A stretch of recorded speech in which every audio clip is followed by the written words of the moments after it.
15%. Joining me now, Wendy Osifo. She is a political commentator and professor at Johns Hopkins University. And I'm also joined by Beverly Hallberg, president of District Media Group and fellow at the Heritage Foundation. Thank you both for being here on this 4th of July. Thank you for having us. Thank you. Well, let's kick off. You guys have seen these pictures. One of the big things in this picture is that hat. And we have to remember that when this all started, Christie was challenged as to whether or not he got sun that day. He denied it, and later a press person made a joking remark that, oh, well, you know, he had that hat on. So when you look at these photos and just knowing how Christie and how the administration has responded, what are your first thoughts, Wendy? I honestly believe that this was Christie's swan song. This is him saying, you know, I really don't care what happens. I'm going to do what I think is best. Unfortunately, as we see in that poll, he has a 15% approval rating, and this is not going to help him any. And I think it needs to be noted that his lieutenant governor, who's also a Republican, even said, you know, she's appalled by this, and if she had it her way, she'll be with the taxpayer. So I just feel like he no longer cares what happens, and he doesn't care about his image. Beverly, the waning days of the administration, do you agree with Wendy there that he's essentially given up at this point? Yeah, I would definitely say, as she said, it's his swan song. What I found so fascinating about it is that his initial defense was saying, at least it wasn't a 25-year-old blonde I was with. When your defense is, at least I'm faithful to my wife, you know you're in a bad position. And really, as a whole, this is shocking, the downfall of Christie. He was a GOP darling years ago, of course, a Republican winning in New Jersey. But I would say he's been out-bullied as far as the good bully title by President Trump, who really put him in his place in the 2016 election, and it's been downhill ever since then. Let's take a little listen. Here's a little bit more from the governor on this. Let's be really clear.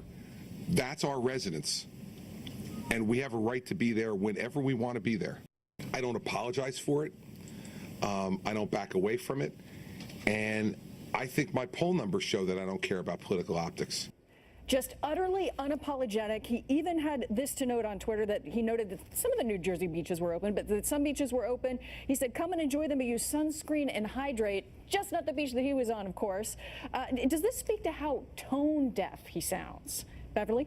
Yeah, I would say so, and let's take a look at this. We were talking about somebody who's supposed to represent the state, yet he's saying, I can go to the beach, but others can't. And in an era where people really do want politicians to drain the swamp, so to speak, it seems like there's a complete double standard. So I think Christie has just gotten to the point in his lame duck term where he says, it doesn't really matter what people think of me, I'm going to do what I want to do regardless. Yeah, here we are closing, as you mentioned, swan song, Wendy, closing in on the end of his administration. What's next for him with these pictures as the kind of that final image of his time as governor?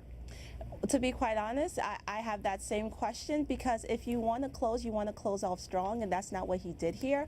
There's actually is to be noted that there were 20 Democrats in the assembly who abstained from voting. He could have easily pivoted and said, you know what, this bill did not go forward because the other people on the other side of the aisle did not want to work together in a bipartisan manner. He didn't do that. And as someone who is Nigerian, and I know what it looks like when your politicians are living in the lap of luxury, and oftentimes, you know, the taxpayers are just looking for them to help them for the reason why we elected them, and he did not do that. I question whether this is the last time we'll see him in politics. But again, you know, this is not the way any politician wants to go out. You want to go out on a high, and unfortunately, the optics right now are not good for him. You know, Wendy, Governor Christie was kind of called the Trump before there was Trump.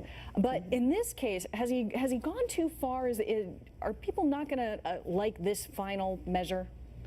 Well, you know, I think that he has gone too far, and I think that the optics are going to stay around for a very long time. However, you know, there's always the comeback kid. There's people who are able to come back even though they do things in which the public does not like. Right now, I just think he needs to lay low for a while and think about what his image is going to be if he wants to re-enter into the political arena. But right now, all I can see is him lounging with his baseball hat and looking up at the cameras, and that's my image of Christie right now. And Beverly, your final thoughts on what possibly could be the next image for Christie? Yeah, I would say he needs to go back to what really was his star rising, and that was being tough, but being tough against the right things. You're not being tough if you're saying it's fine that I was at the beach. You need to be tough against some of the policies in your state that aren't helping those in New Jersey. If he went back to that, I think he could potentially have a future, but let's not forget there's also other scandals such as BeachGate in his past. He has an uphill battle ahead. All right, Beverly Hallberg, Wendy Osvo, thank you so much for joining us, and happy 4th of July. Same to you. Thank you. Well, it was certainly a moment in legal history. Former Florida Governor Jeb Bush signing